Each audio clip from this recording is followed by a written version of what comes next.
In 5 of his first 6 full-time seasons in the Cup Series, Ryan Blaney had a pretty awesome streak going, winning at least one race for 5 straight seasons, with 2021 being the first where he scored multiple. Ryan Blaney fans had reason to be optimistic heading into 2022. They thought this was the year he would finally take the next step and make the championship 4. That goal was not achieved, getting knocked out of the round of 8, but what felt like the bigger letdown was him going winless all season. When you look back, you'll realize that he didn't run terrible at all. A season that felt so frustrating at times might be considered the greatest ever. This is, did Ryan Blaney have the greatest winless season ever? This video is brought to you by Morgan & Morgan, America's largest injury law firm. With over 100 offices nationwide and more than 800 lawyers and counting, Morgan & Morgan is big. They've recovered over $13 billion for their clients, and the best part?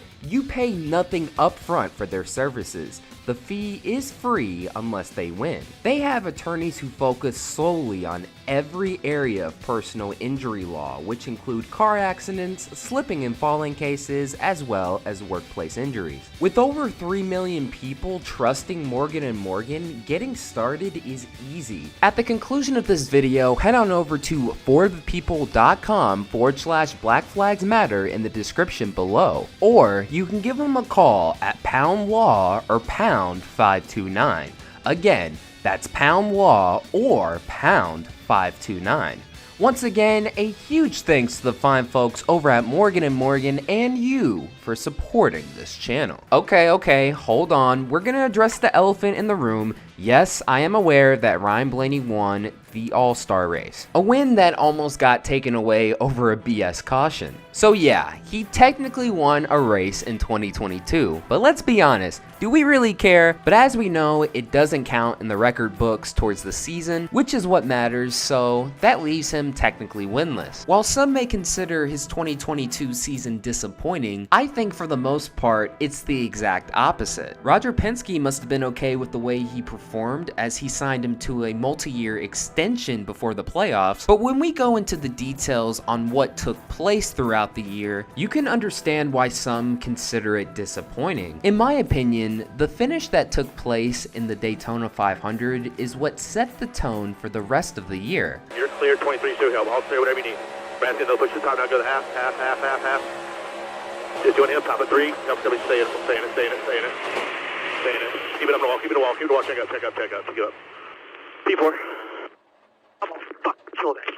Losing the biggest race of the season like that is extremely painful, and it's not like the team folded. Looking back on some races, they easily could have gotten at least 3 to 4 wins if a few things had went their way. They were consistently fast in qualifying, especially during the first quarter of the season, scoring 3 poles. And what I mean by set the tone is it felt like throughout the season, no matter what they did, that win was never going to come. How do you win the most stages in a season and fail to score a victory? He won a total of 9 stages, making him the first winless driver to win the most stages in a season ever since they were added back in 2017. In some ways, that's extremely impressive, but also very painful. At the same time, it's not like he dominated a whole lot of races. 2022 had a ton of parity with 19 different winners, so it's not like we saw anyone else really dominate like that either. But there were 4 races that I felt he could have won.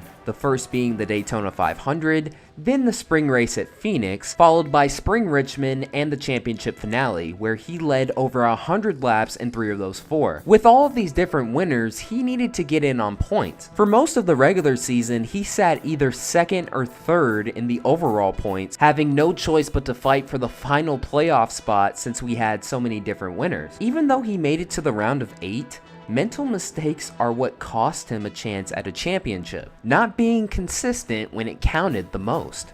Just the last 2 laps, he took 2nd place. He was flying. He was going to catch the leader, but the last couple of laps, he had slowed way down. Let's take a look at this here. Gets loose right there. Looks like he's just fighting the balance of the car. No tire issue. Saw his teammate, Cindric, a few laps ago, had the same problem up against the wall, got loose. That's a big impact. That right front big damage. We talked about the access road. It looks like the 12 of Ryan Blaney leaving pit road, spun on the access road. And there he is, far right of the screen. He gets loose. Wow. That was wild. Came around fast. That is weird. So it didn't look like he dropped a tire, but I think NASCAR had a big concern about him maybe sliding into the apron or up the racetrack even. Made a mistake. It's 2 weeks in a row, made mistakes, and cost us a good run, and just couldn't get back up to the field after that. So, unfortunate day, end of the day again, due to driver mistake again. His frustrations had to have reached a boiling point in the final race, leading a race high 109 laps, only to finish second to his teammate Joey Logano, who went on to win the race and the championship. Visibly upset after leading over 100 laps and finishing second today. Ryan, what's the nature of your anger? Didn't win, obviously. Dumb question. Did you have the car to win, and did you not pass your teammate on purpose? We had the car to win and couldn't get by him in dirty air. While there were disappointments in some aspects, there were also glimpses of promise that maybe one day this team can be championship contenders, which begs the question, was Ryan Blaney's 2022 season the greatest winless one of all time? The stats are 12 top 5s and 17 top 10s with an average finish of 13.6. In a parity-filled season, that's even more impressive, but where does it stack up against other great winless seasons?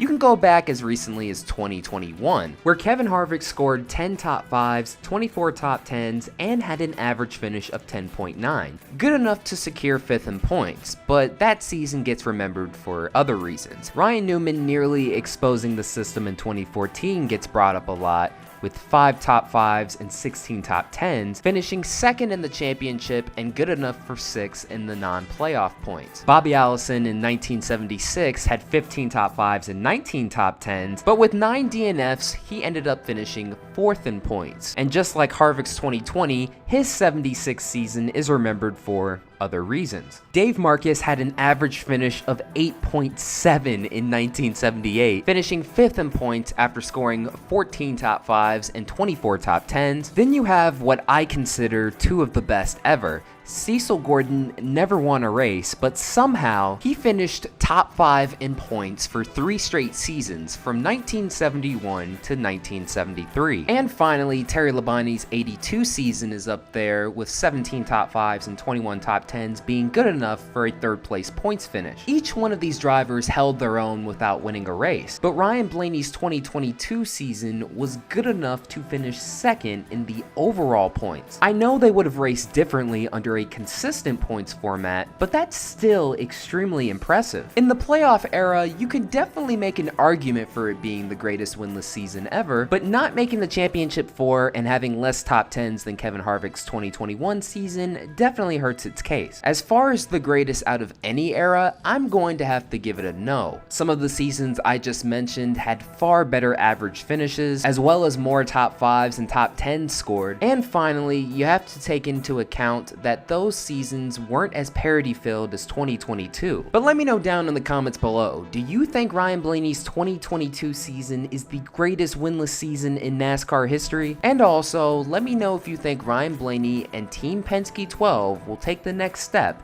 and make the championship 4. And once again, that'll do it for another video. Thank you guys so much for watching. This is Black Flags Matter. Catch you next time.